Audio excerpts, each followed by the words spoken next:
আসসালামু আলাইকুম। আমি নুসরাত জাহান আবারও ফিরে এলাম আপনাদের মাঝে। কেমন আছেন বন্ধুরা? আশা করি ভালো আছেন। আমিও আপনাদের জন্য আজকে নতুন আরেকটা রেসিপি নিয়ে আসলাম। সেই রেসিপিটা হলো চিকেন স্পাইসি এগ নুডলস। তো বন্ধুরা চলুন দেখাতে কীভাবে আমি রেসিপিটা তৈরি করব।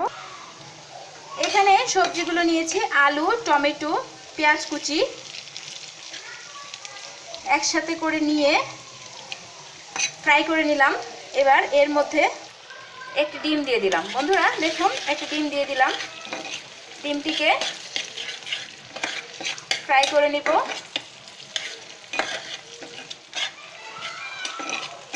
নিয়ে এর মধ্যে আমি চাট মশলা ব্যবহার করব।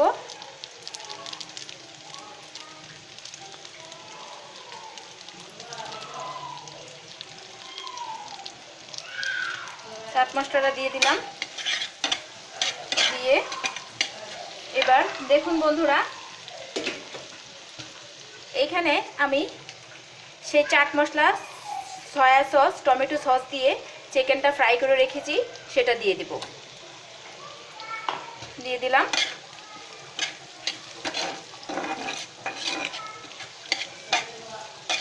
দিয়ে আবারও এর মধ্যে একটি সয়া সস, ফ্রেন্ডস একটি সস দিয়ে দিচ্ছি। দেখুন, 1 চামচ পরিমাণ সস দিয়ে দিলাম। দিয়ে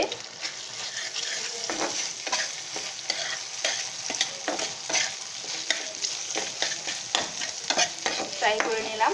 এবার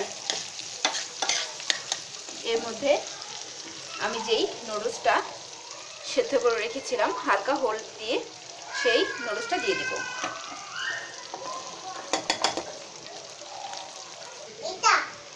বন্ধুরা আবারও একটি পরিমাণ সয়া সস দিয়ে দিব। সস দিয়ে দিব আমি টমেটোর সস। সয়া সসটা আগেই দিয়েছি যখন আমি রেসিপিটা তৈরি করছিলাম, তখন সেটা আপনাদের দেখাতে পারিনি বলে দুঃখিত। তো আপনারা সয়া সসটা দিয়ে মুরগির মাংসটাকে মিক্স করে ওটাকে নিয়ে নেবেন, তারপর ফ্রাই করে নেবেন। বন্ধুরা দিয়ে দিলাম। দিয়ে আবার এটাকে ফ্রাই করে নেব। ফ্রেন্ডস এবার লাস্ট পর্যায়ে যা করব, আমি যেই নুডলসের মশলাটা, সেই মশলাটা উপরে দিয়ে দেব। দেখুন দিয়ে দিলাম। দিয়ে আবারও মিক্স করে। বন্ধুরা দেখুন তৈরি হয়ে গেল আমার চিকেন এগ নুডলস। ফ্রেন্ডস যদি আপনারা চান, আপনারা যখন নাস্তাটা খাবেন তখন আপনারা সস দিয়ে পরিবেশন করতে পারেন, সস দিয়ে খেতে পারেন।